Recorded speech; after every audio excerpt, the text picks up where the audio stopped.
Well, hello again, everybody. It's Dan, your friendly fishmonger from dansfish.com, and today we're going to talk about an amazing little catfish. It's the African glass catfish, not to be confused with the Asian glass catfish, which is the one we usually see. This is a completely different family of fish. They look similar, have similar niches and all that, but they're not genetically related well, they're very distantly perhaps related.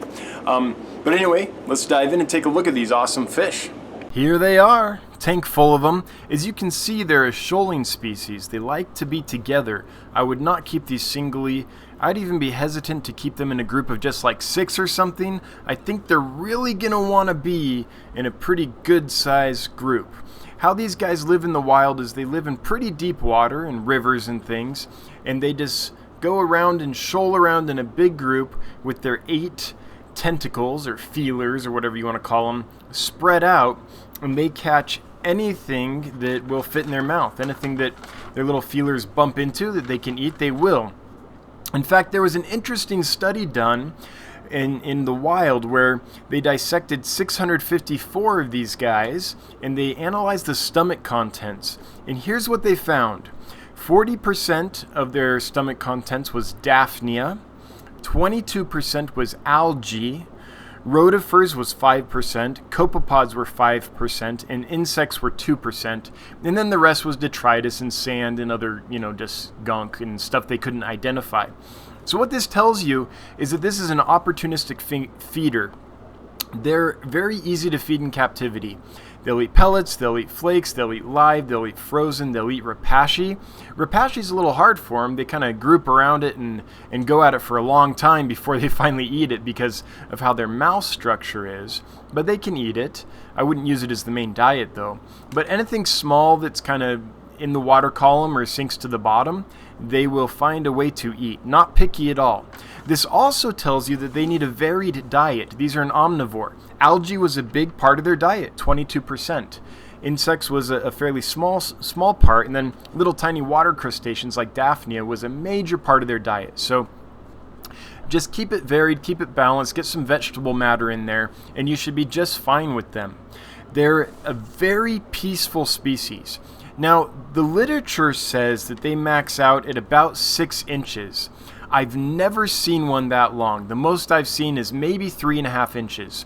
And no one I know that has kept these has ever seen one at 6 inches. So I'm not sure exactly how big they get, but my bet is 3 to 4 inches. And their mouth is pretty small. A close-up of a snail, everybody. Photobombed by a pond snail. I love it. That was funny. Anyway, they aren't big and they don't have a massive mouth. So these can go with most other fish. As long as it doesn't fit easily in their mouth, they're going to be fine. I have guppies in here and they've had plenty of babies, and these guys don't bother the babies at all. I'm not saying that they won't eat your little tiny fish. They might, but they haven't bothered the guppies at all.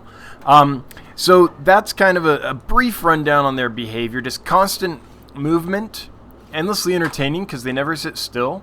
They're not rambunctious though. Although at feeding time, they'll speed up quite a bit searching for the food. And they don't really seem to find it by sight. They really seem to have to kind of bump into it with their feelers, and then they jerk real quick and grab it with their mouths. So that's kind of what they do. Now, the fish you often see called a glass catfish in the hobby is the Asian glass catfish, and that's completely different. That's about as related to these guys as a hummingbird is to an ostrich. The family these guys are in, the African catfish, is Shilbidae.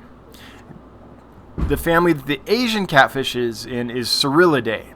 Totally different. Like Cerullidae, like the Wells catfish, that big massive man-eater that they're always trying to catch on river monsters, that's a member of Cerullidae. So they inhabit very similar niches in nature, and so they've adapted with the same kind of solution. I'm going to have a clear body and feelers, but they're very different. Now, behavior-wise, they're similar, although these guys are more outgoing, I think. The Asian catfish can kind of just hang in a corner and not really hide, but kind of be more sedentary in the corner. These guys are constantly active, which is what I like about them.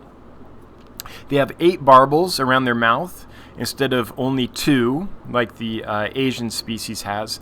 And also these have an anapose fin, that little tiny fin right before the tail, and the Asian species does not have that. So a couple differences between them and the more common Asian catfish. And I think they're probably just as common in nature. These guys are widespread over West Africa, which means they can adapt to many, many different kinds of environments. So they're not real picky about water parameters. They are picky about water quality. Keep the quality up. Make sure it's a well-aged, established aquarium. Make sure that there's no ammonia, no nitrite. Keep nitrates under control, and you'll be okay, just like most aquarium fish. But as far as how hard the water is, how soft, pH, all that stuff, they can take quite a variety of water parameters, which makes them a very easy fish to keep in the aquarium. Once they've settled in, they're very, very hardy. That was cool, that close-up there. That was a cool look, him coming straight on the camera. I like that one. So anyway, I've enjoyed these guys quite a bit. They came in really rough, but I've had them for, I want to say a month and a half or so now. And for the last month, they've been perfect. No losses, recovered. They've grown back any damaged feelers or anything. One thing that you should know about these guys is they have a well-developed spine in their pectoral fins, like many, many catfish. It's a small spine. It's probably not going to hurt you, but what it does is it gets caught in nets. So I would not use a net to catch these guys. I would use like a sieve, like you would use to sieve flour. That's what I would use. Something with a plastic mesh that their fins aren't going to get caught in. So please be very careful. Don't use a net on these guys. Also, if there's spawning mops, yarn and stuff like that in the aquarium, they could get caught up in those as well. I've never seen it, but I removed all my mops as soon as I saw how easily they got caught in a net. So just be aware of that when you're handling them. I don't think they're going to, be very likely to hurt you or anything with that little spine, but they will hurt themselves if they get caught in the net. So something to be cognizant of. Now, they don't like a ton of water flow, but they appreciate a little bit of current, a little bit of, just water movement, I guess is a better way to put it. Anyway, I think they're amazing. I love this fish. I always have, and I'm super glad to have it and to share it with you. All right, and now for the amazing outro. So how cool is that? A fish you can see right through, that's peaceful, that schools, that has kind of interesting behavior to watch. I think they're awesome little fishies. So anyway, if you have questions or comments about them, if you put them below, we can geek out.